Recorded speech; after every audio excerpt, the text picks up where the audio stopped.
And staying in Washington, calls are growing for President Joe Biden to step aside in his bid for re-election. Today, a prominent Democrat and a high-profile celebrity donor and supporter weighed in. The CBC's Richard Madden is following the story and spoke to Jacqueline about who's come forward to raise concerns.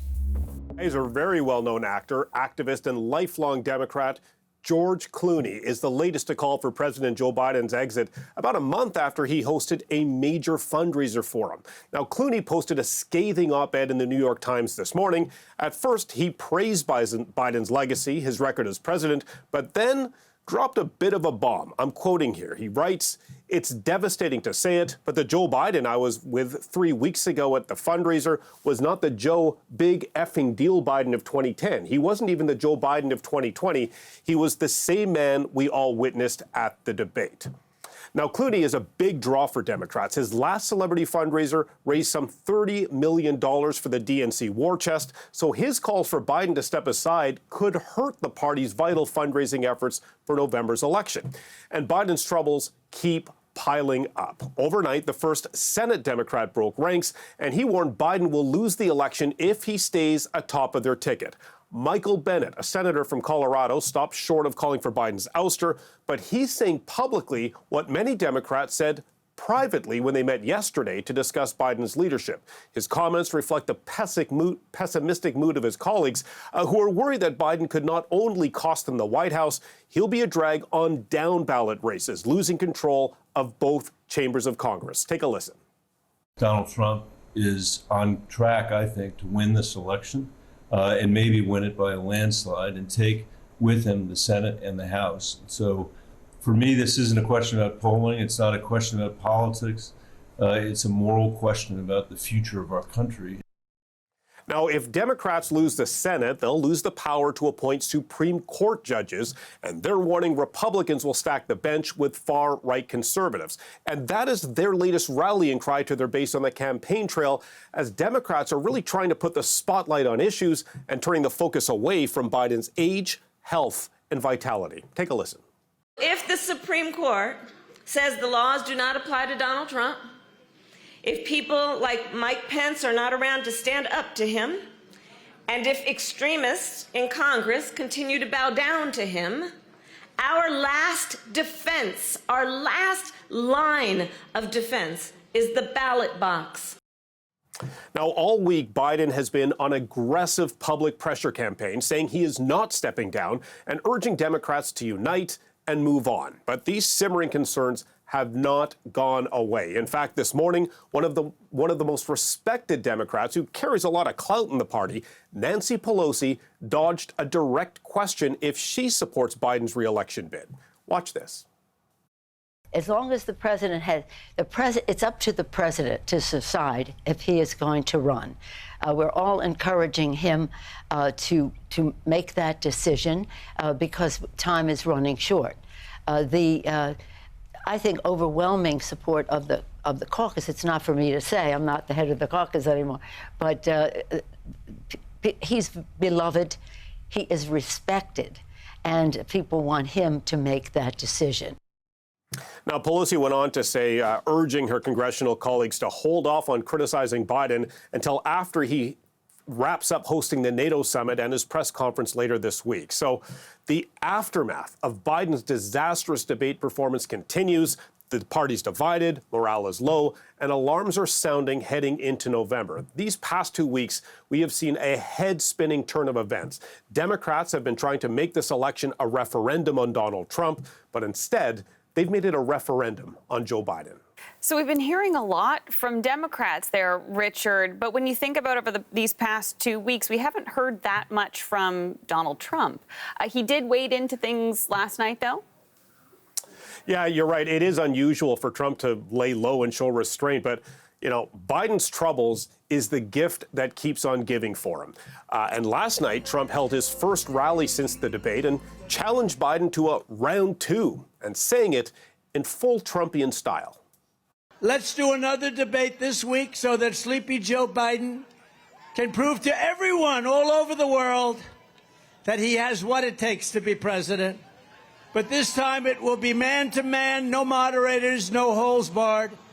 Just name the place, anytime, anywhere. Now, Trump has reportedly told his allies he may delay announcing his vice presidential pick until he knows if he's running against Biden or someone else. Now, that announcement is expected by Monday when the Republican convention gets underway. But Trump, being Trump, is known for keeping his fans in suspense, so it's anyone's guess when he'll reveal his running mate. The CBC's Richard Madden in Washington speaking earlier to Jacqueline. Now let's stay on the story and bring in someone who was helping Joe Biden explore a presidential run back in 2015. Rémi Francoeur joins us from Montreal, and appreciate you taking the time to talk to us, Rémi. And you wrote yesterday in Le Devoir that Biden should withdraw from the race. This is someone you worked with, you like, I'm sure. Why do you feel that way? Yes, just to clarify, I was not part of the deciding team. I would have been part of the team if he would have decided to run in 2015. But I had met with the campaign manager, a couple others in New Hampshire, where I'm from originally, and then Vice President Biden. He was very sharp then, was always, could go between being diplomatic with a long career in politics, and to basically being the working person's advocate, with his long reputation of taking the train up until he was vice president. Amtrak Joe, as we knew, having vast support with the unions and so on. As we see here, the debate performance just basically further reinforced the fears of what top Democrats were defending recently, and basically they're having this is a defensive game right now, one that is not I'll say favorable, or one that they did not wish to have. They would have obviously wanted something more of an offensive game. What about the pushback, saying, you know what, it was 90 minutes, it was a bad 90 minutes? Yep. We could have done, I think that would have been the argument and the points to be had a week ago or so. And then we were saying, well, okay, up until the top Democrats haven't come out, we're still solid. Yes, there's a moderate New York Democrat that's come out who's vulnerable, whose seat is very much up for grabs. But now we've got Nancy Pelosi. We've got George Clooney also today, both today, and not completely calling for his exit of the race, but basically strongly asking him to reconsider. I mean, George Clooney is basically calling for him to get out of the race. Nancy Pelosi, I guess, is sort of saying it's his decision.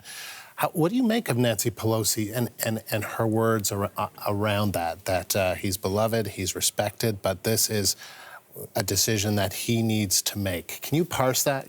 What does that mean? Sort of online what I wrote yesterday in Le Devoir, newspaper here in Quebec, is he's had a dignified presidency.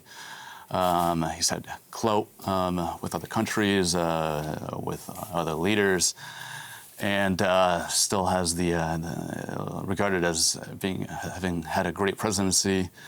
I think that cannot be taken away, but it definitely should be reconsidered. I think what we're looking at right now is likely, or probably, a tipping point with Nancy Pelosi, as we talk about the brass of the Democratic Party right now, that's all but strongly suggesting that he opts out of the race.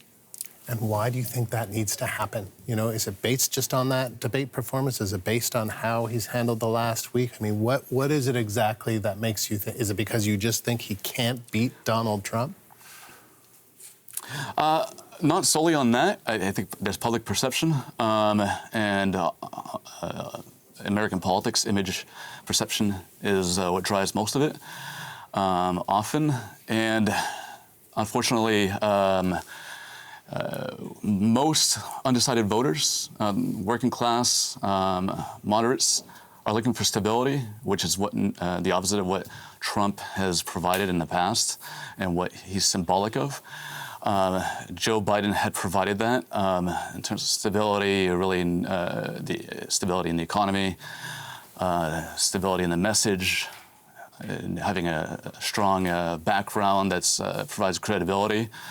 Unfortunately, with the mix-up in language and coming across as not clear and perhaps playing with the aspect that he may not mentally be clear at the moment, is very much adding to what the fears were coming from Republicans and voters in general. Unfortunately, the numbers that we see with the 6, 7 or so potential persons that could run or candidates aren't decisive enough.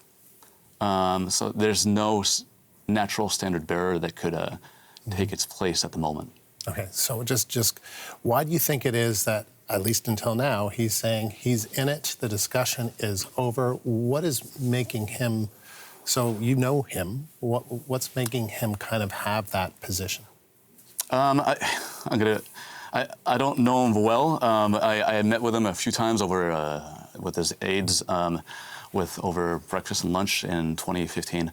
And judging by what the public relations, let's say, game is, either he solemnly means he's genuine in terms of staying in the race, or there's an image that's being put across in terms of there's a definite decision that gets put into play, that the key points are that he's staying in there for now until there's a decision made down the road. And just very quickly, you think, is this it? Is it over? Is it just a matter of days before he does decide, or is either pushed out, or, we keep hearing that it is his decision. But at the end of the day, do you think it's a matter of just hours or days before the end of his decision to run? I think the opportunities are drawing. It's like 2015. He waited too long then. Right now, it's basically there's more holes that are leaks that need to be plugged, and basically it's going to become more and more difficult for him and his inner circle to make this decision as the time goes on. Rémi, thank you. Political commentator Rémi Francoeur in Montreal. Thanks so much.